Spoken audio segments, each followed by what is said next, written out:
Gutenberg Mobilidade 2026 também é história. Entenda a real situação do sequestro do ditador Nicolás Maduro pelos Estados Unidos, por ordem do presidente Donald Trump.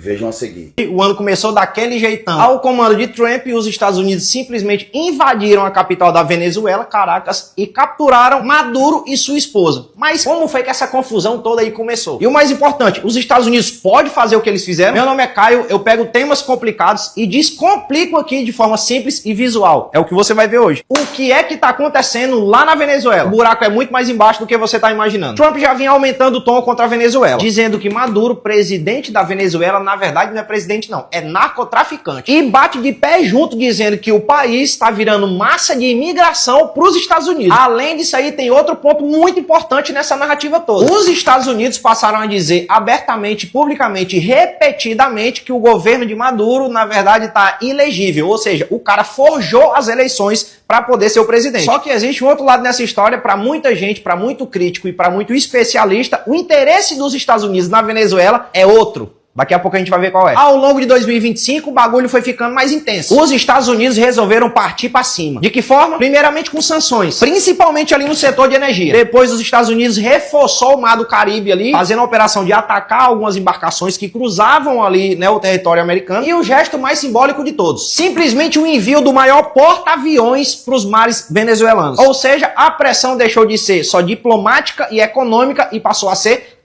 militar. Enquanto isso, na Venezuela, Maduro dizia que aquilo era uma agressão em preparação, ou seja, eles estão querendo fazer alguma coisa aí. Não, mandaram o maior porta-aviões do mundo aqui pro teu quintal, eles querem só brincar. É a Disney. O que foi que Maduro fez? Tirou o bigode? Não. Pediu apoio aos seus aliados. Só que aí que tá o detalhe. Presta atenção. Os aliados da Venezuela: Cuba, Nicarágua, Rússia, China e Irã. Só a galera que não dá valor a uma briga. Em fóruns regionais, Cuba e Nicarágua tá sempre defendendo a Venezuela. Já Rússia, China e Irã, além de ser aliado e apoiar, investe dentro da Venezuela. Mas isso aí é de agora? Não, desde a época de Chaves. E não é esse Chaves aqui não, viu? É esse aqui. Depois dá uma pesquisada. No fim de 2025, o negócio já tava pegando fogo. Bloqueio de navio, pressão política, pressão ideológica. Os Estados Unidos começou a pressionar quem tava comprando petróleo da Venezuela, e parte dos americanos estava se perguntando até onde a gente pode ir isso aí. Ou seja, o negócio tava escalando. Até que no comecinho de 2026, numa mega operação, os Estados Unidos invadem a Venezuela, atingem pontos estratégicos e capturam Maduro e sua esposa. A narrativa, a versão dos Estados Unidos, eu já falei. Pra eles, tudo normal. Eles estão certos e acabou-se a conversa. Mas tem o outro lado dessa história, e a pergunta que a gente tem que se fazer é: qual é o real interesse de Trump e o governo dos Estados Unidos na Venezuela? Muita gente garante que tem a resposta, e o nome dela é petróleo. A Venezuela simplesmente tem a maior reserva de petróleo declarada do planeta.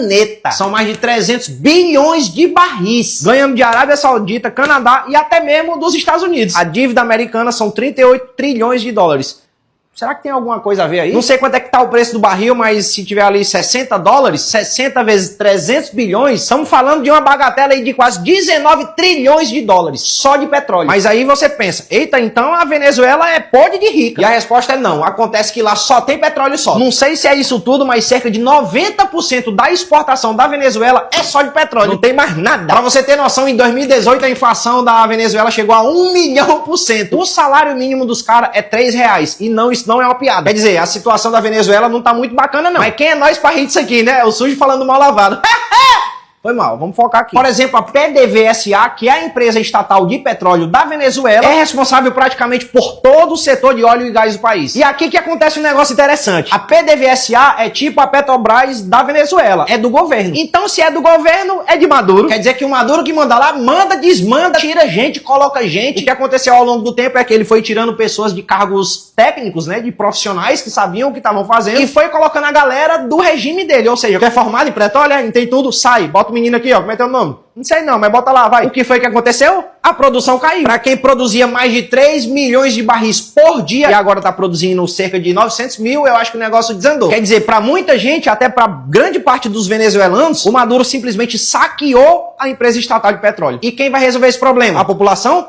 Não. É os Estados Unidos, né? Então, em meados de 2017, os Estados Unidos começaram a olhar para essa situação aqui da Venezuela e começaram a apertar os ombros, alegando quebra de democracia e repressão política. Em 2019, os caras embargaram o petróleo da Venezuela. Ou seja, a situação só piorava. Sanções proibiram empresas americanas a comprar petróleo venezuelano. Aí o negócio começou a quebrar de vez, a situação do país, que já não era boa, passou a ser horrível. Então, os Estados Unidos, para resolver o problema, foi lá e tirou o problema, o Maduro. Porém, a pergunta é, sem o Maduro no controle, quem é que vai controlar a maior reserva de petróleo do planeta? Ó, os Estados Unidos aqui, olha eu aqui, ó, eu aqui. O que é que isso significa? Qualquer mudança no país, ou seja, tirou o presidente, isso mexe em muita coisa. Primeiro, quem que vai controlar essas reservas de petróleo? Quais contratos com outros países vão ser mantidos? E como esse petróleo vai chegar no mercado internacional? E você que tá pensando aí, mas isso aí tem alguma coisa a ver comigo, Caio? Tem, meu amigo. Porque isso aqui tem tudo para alterar o preço do petróleo e para cima. E subindo o preço do petróleo, sobe gasolina, subindo gasolina, sobe todos os preços, porque grande parte das mercadorias são trazidas como? Por telepatia? Teletransporte? Dragon Ball? Não. De caminhão, meu amigo. Então o preço da gasolina influi simplesmente em tudo. Quando um grande produtor entra em crise ou vira alvo militar, o mercado todo fica em alerta. É por isso que muita gente olha para essa história não só como algo de política e de segurança, mas sim como uma disputa estratégica por recurso. E simplesmente petróleo, não é qualquer recurso não. E se os Estados Unidos está se colocando à disposição ali para controlar essa reserva de petróleo, tem gente que também tá. Que é o caso da China, né? Que simplesmente a Venezuela deve só 60 bilhões para a China. E tu acha que eles pagam com o quê? Com dinheiro? Ele não tem dinheiro não, os caras só tem petróleo. Tem um suposto contrato aí que todo santo dia a Venezuela tem que pagar 500 mil barris de petróleo para a China, para poder quitar a dívida de 60 bilhões. A Rússia também é outro país que investiu na Venezuela e não quer deixar isso aí barato, não. Aí os caras pensam assim, a gente investe no país de vocês para os americanos virem pegar a maior reserva de petróleo e nós, como é que fica? E ao mesmo tempo, o Trump deve pensar o quê? Com a Venezuela colapsando, beleza, com grande ajuda nossa, essa reserva de petróleo não vai ficar ao léu, não. A gente tem que cuidar disso aí. Ou vai deixar a China e a Rússia cuidar? Não, não é assim, não. Sem falar que, olha onde está os Estados Unidos, olha onde está a Venezuela, olha onde está a Rússia,